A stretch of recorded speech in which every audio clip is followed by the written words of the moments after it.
Good morning, Lionhearts. We're not in Ohio anymore. Welcome back to LA. Well, this guy's back in town, and today we have to hit the grocery store. I have nothing in my fridge, and my mom gave me her juicer, which I brought back in my suitcase, so I need to go get some juicing supply. I also need to hit the post office and mail a few things out, and I have a really fun vlog. Well, I don't know if it's fun, but it's definitely interesting. Something I've been planning on doing for quite a while, and today is the day we're gonna do it. I think it's a good welcome back to LA. Now, today's topic is actually something that I've done a little bit of the history on once before. When I took my road trip to San Francisco that day, I kind of covered a little bit of where this story happened, or where a big part of this man's history happened, or at least what he's known for, unfortunately. Yep, what I'm thinking today is we're gonna go see one of the two homes that Fatty Arbuckle lived in out here.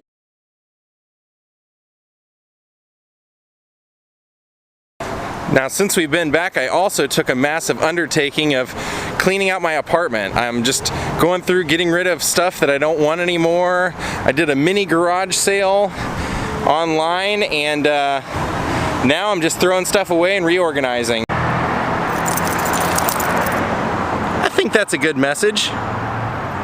So now my immediate goal for being back and starting up the new year is just to, well, for one thing, it's to appreciate things and go a little bit slower pace, and I want to organize a little bit more what I'm going to do week to week. I still love doing things randomly, but I think to start off this month, I want to cover a lot of stuff that I've been putting off for a while, and then I'm just studying up for Rome. Of all the things about Ohio that I will miss, the weather ain't one of them. I'll take these days all day long. These days, that's a good Nico reference. And just to give you something to look forward to, I'm 99% sure that you're gonna have a really special vlog tomorrow. If everything falls in line, this is gonna be a blast.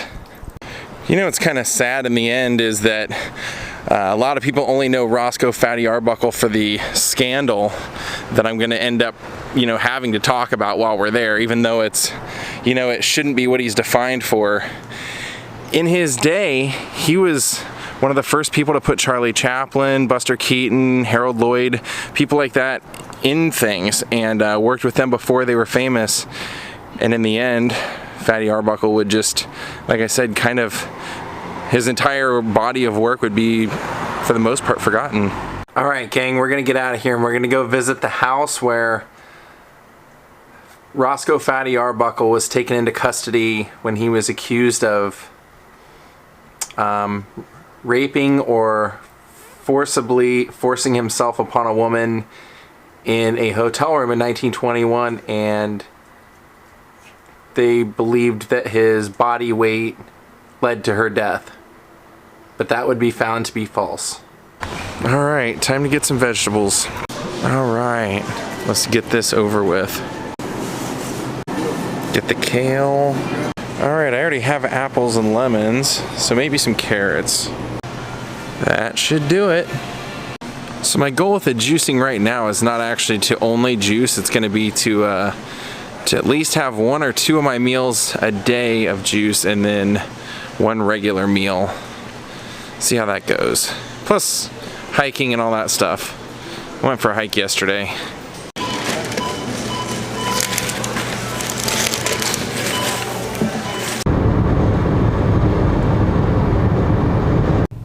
We are very close, very close. We're going to an old section of Los Angeles that's pretty close to USC anyway. It's called West Adams. Now, if you're familiar with Los Angeles and you know where USC is, then when you get a little bit closer and break it down a little bit further, we're technically directly on the campus of Mount St. Mary's University. And so this house is actually the Amat House, and it's owned by the university, but this was the last real home, real house that Fatty Arbuckle, Roscoe Arbuckle, lived in. And this is actually, well, let me give you a little bit of backstory about who Roscoe Arbuckle was. In the silent movie era, Roscoe Arbuckle was considered maybe the most wholesome actor of his day. He was so lovable, in fact, that when he got started as a Keystone Cop, he rose quickly in the Max Sennett studios to starring with Mabel Normand. He eventually would become the star there, making $250,000 a year, and then Paramount would actually come calling, and Paramount would sign him. He would make a transition from making those kind of short feature-length films that they used to make, basically shorts. They were 20 minutes long, sometimes a little shorter, a little longer, and they went into feature-length movies, and he made that transition pretty effortlessly and made Paramount a lot of money. So they made a new deal with him where he would make $1 million a year, and he would actually get to basically be the first person to switch from being just a star actor and comedian to getting to actually direct his own pictures. So they gave him his own production company, his own staff, and he would go on to make this a success. Now, one of the stories that's interesting about this is that he had gotten to know Buster Keaton very lightly in Max Sennett Studios, but they would become friends. And so one night, Fatty Arbuckle, Roscoe, he didn't actually like to be called Fatty. That was a name that the press had pretty much given him. But Roscoe Arbuckle, living in this house behind me, decided to throw a dinner party, and he was sitting on top of the world, and he invited his boss, Adolf Zucker, over for the party. And Adolf Zucker was not known for having a great sense of humor, and the story is that Fatty Arbuckle Roscoe decided to pull a little prank on him and have this this servant serve them dinner, and everything the guy would do is wrong. He would serve people out of order, he would spill things, he would cause commotion, and then he would eventually leave, and a half an hour later, Buster Keaton would show up, sit down as a guest to the party, and Adolf Zucker realized that that was the man who had been perpetuating that whole prank, and everybody got a good laugh, kind of at Adolf Zucker's expense. So later on, this would come back to bite Roscoe Arbuckle when his whole trial ends up finding him innocent. He was at first, when it all started, he was going to be tried for murder. And then when some of the evidence came out, they decided to go after him for manslaughter. But I'm going to tell you the story of kind of what happened. I've kind of went into it in my San Francisco vlog, but I'll rehash it here. Now, when Roscoe Arbuckle would get that deal where he got to make his own movies for Paramount, but it would be under the Fatty Arbuckle name, he would make that first movie with his buddy Buster Keaton.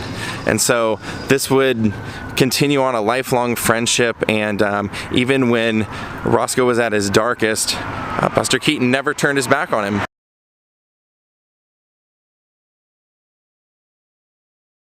Now, this massive house was the house that he lived in, and when he was on top of the world, he moved in here in 1919.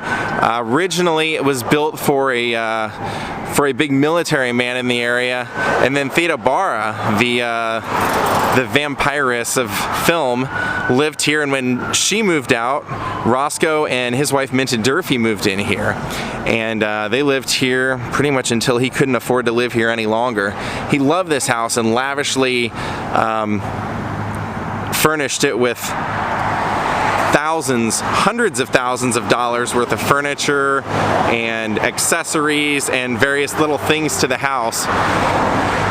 So what happened was, in the heyday of him making these films, he had actually made a total of 7 feature-length movies in the span of about 7 months, and he had recently been doing 3 movies simultaneously, had wrapped all of them, and decided he wanted to take a little bit of a holiday with a couple of his buddies up north, and they kind of went through wine country and eventually went to what was known as Roscoe's favorite hotel, the St. Francis. And it started out, they were just basically going to stay there.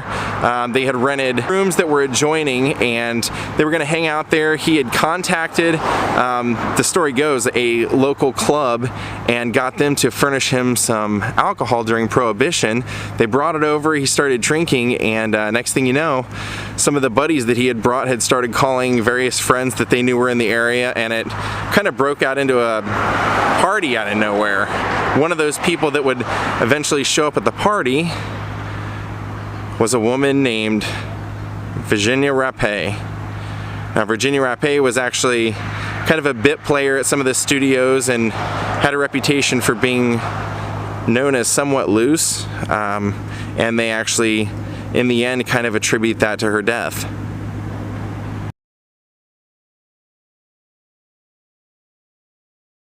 Now, as this party started to build and other people would be called and invited, it wasn't necessarily what Roscoe had planned, and especially for just 2 rooms, but this turned into a 3-day rager. And he actually had an appointment, so he was going into the bathroom to change clothes and saw that Virginia Rapé had actually passed out on the floor. He thought that she was drunk, so he helped move her over to a bed in his room. And at this point, they say that there was a woman who had shown up with Virginia Rapé named Maud Delmont. They weren't necessarily friends. They had really only met the day before in San Francisco partying. And Maud Delmont was known as somewhat of a extortionist. She was the kind of person that looked for an opportunity to milk money out of people. And they said that she was actually in the other bathroom at the time for the other room, having intercourse with one of the men that had traveled up north with Roscoe Arbuckle. So she actually wasn't there when this was all going down, but when she came in, she decided to report just a little bit of the story. And not only did she report it, but before Roscoe had even been charged, she had went to the papers and started spreading lies, and basically was the one who was responsible for making the public start to turn on him and for the police to start looking in Roscoe's direction.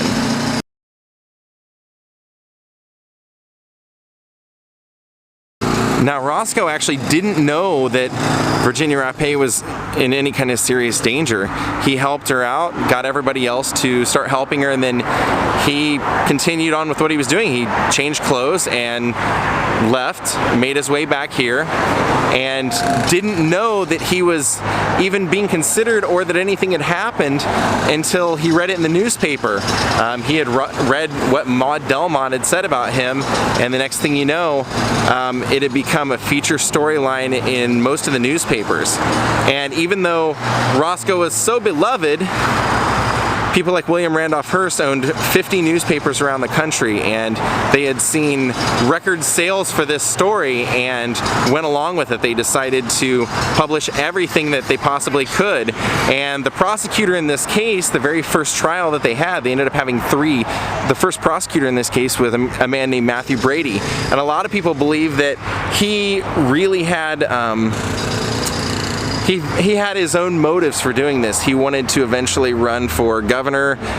He also wanted to run for president, some believe, and that they thought they were using this story as a good way for him to market himself and to make a name for himself, which you've heard a lot of that throughout history. And so they end up basing a lot of what they're going to charge him with off of what Maud Delmont says, and Maud Delmont is actually so unreliable and has such a bad track record that they end up not even using her for any kind of witness testimony.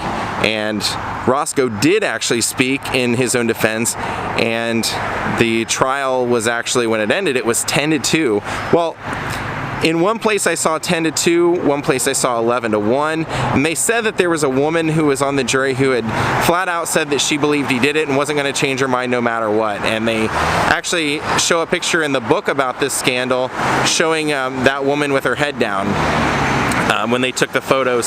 So instead of basically letting it go with a majority of the people believing that he was innocent, Matthew Brady decides to try him again, and Roscoe Arbuckle's lawyer for some reason thinks that because of how well it went before and what's going on in this case, that Roscoe shouldn't or doesn't really need to defend himself or speak during the trial, and then the jury ends up reversing it. They end up finding 2 in his favor and 10 against. So when they do the third trial, they actually bring out all the stops and he speaks, and in fact the jury ends up apologizing to him and saying that it's been a great injustice.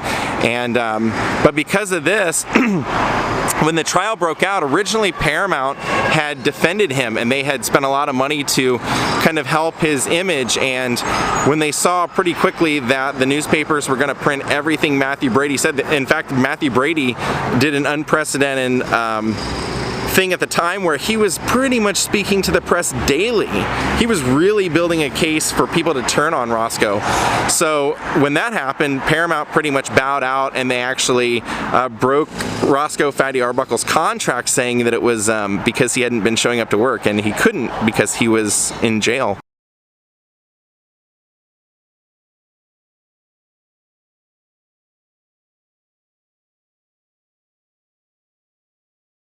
Now, to illustrate how much Hearst was actually against Roscoe Arbuckle, he actually took a sad photo of Fatty and painted jail bars in front of it to make it look like it was a real photo, almost like a precursor to Photoshop. And that also helped sway public opinion. It was also said that when Fatty Arbuckle's life was almost at an end, William Randolph Hearst actually gave him a small directing job and said that he basically owed it to him for all the money that Roscoe Arbuckle had made him over the years in that scandal.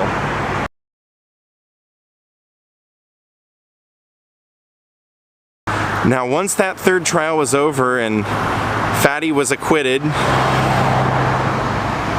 many of the studio heads got together and they decided to enact a moral clause so that if any actor was caught behaving immorally, they could be blacklisted. And so he was blacklisted. He wasn't allowed to be in any movies or anything like that for quite a while. He would eventually change his name, and he would get a few directing jobs where he would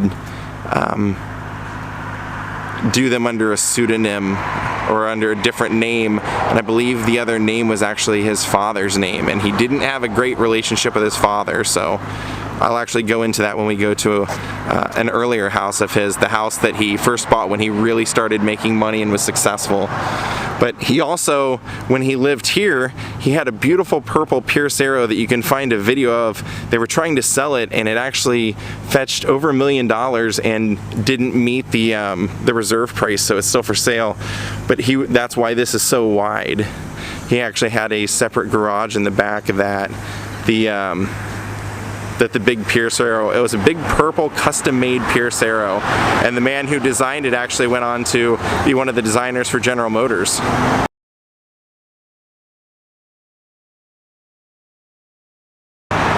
So Roscoe Arbuckle was blacklisted.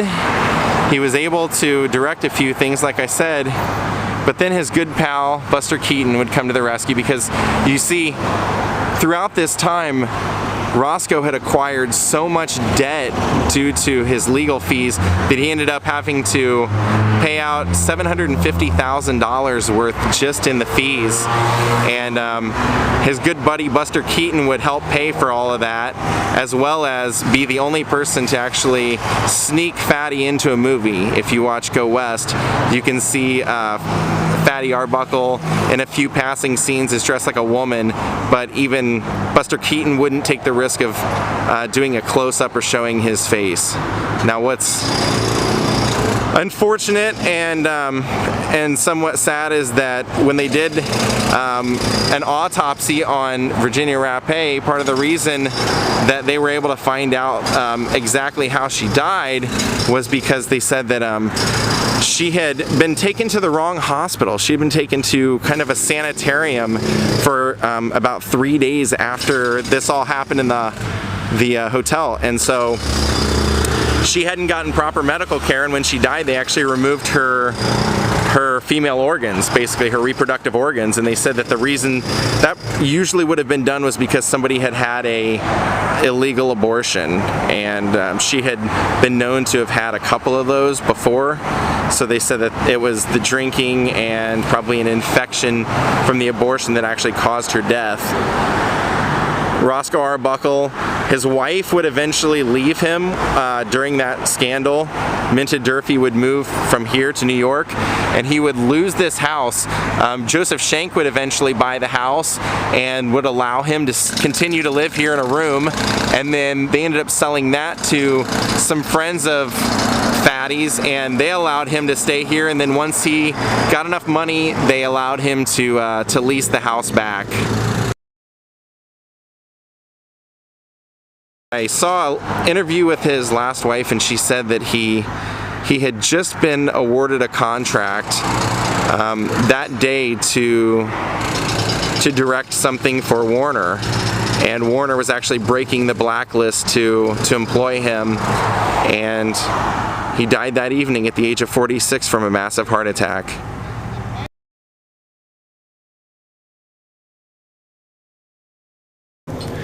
I don't know if anybody is in here. I'm gonna knock on the door and see, but I know that this is the property of this school. I'd like to see if they use it for anything, or if they have anything of Fatty's.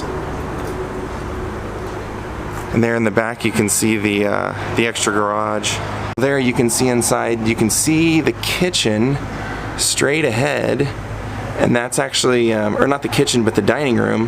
That's actually where that moment happened with Adolf Zukor, where Buster Keaton would be playing the prank, acting as though he was the waiter.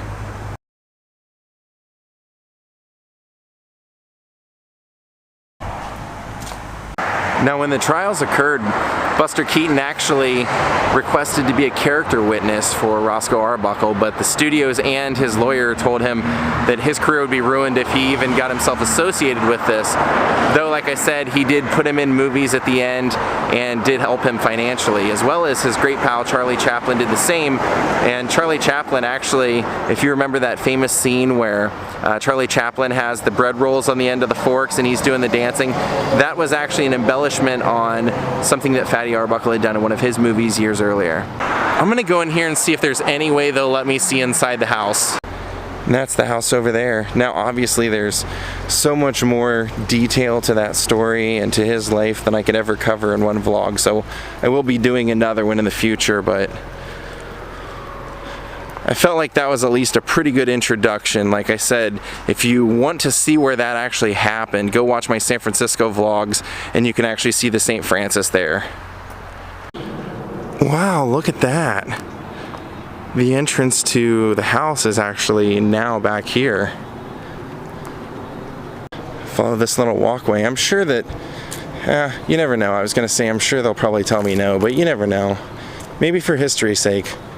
At least we can see the grounds.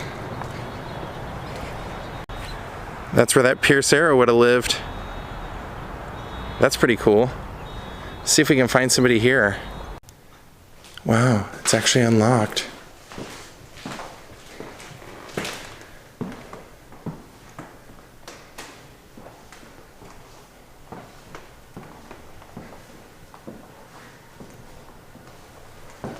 I don't see anybody. Where's everybody? That's the side door. Huh.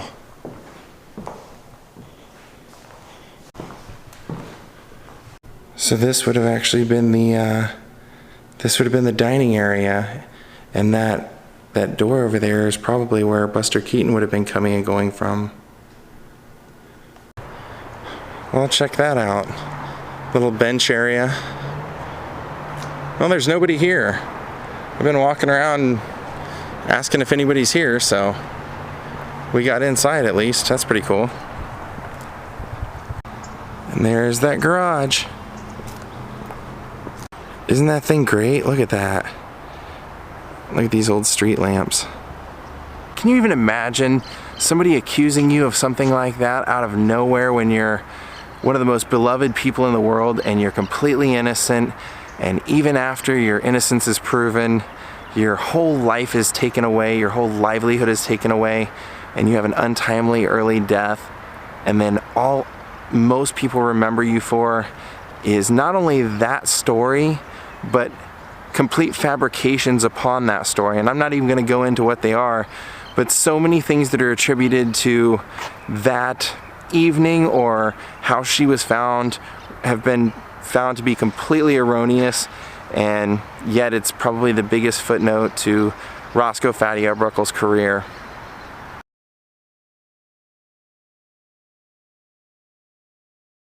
Heck, forget career, his life. You know, it reminds me of the Crucible. You only have one name, you only have one identity, and once it's spoiled, you can never get that back.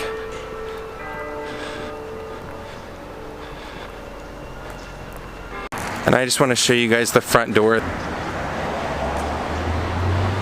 I told you he had exquisite taste.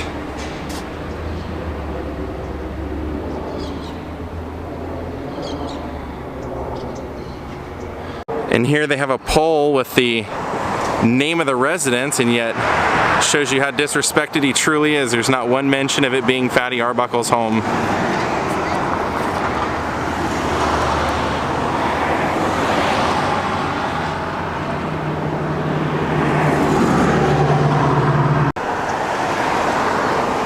Well, at least if someone is going to own it, it's someone who preserved it.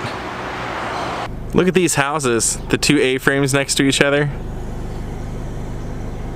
I have quite a bit of mail to go out today, so we're trying a different post office, one closer to where Roscoe lived. Okay, this could either be good or bad. There's hardly anybody in the parking lot, so like I said, it could be good or bad. It's empty. So I just talked to Kevin, and I guess we're gonna go hang out with him for a little while. He's actually from kind of near where the Hoosier gym was, so that's one of those things he's always told me I should go vlog if I had a chance, and so it's gonna be kind of fun to tell him that I was there and what I saw and everything. He actually knows or knew who the guy was that the actual movie was based off of, the real Bobby Chitwood, so.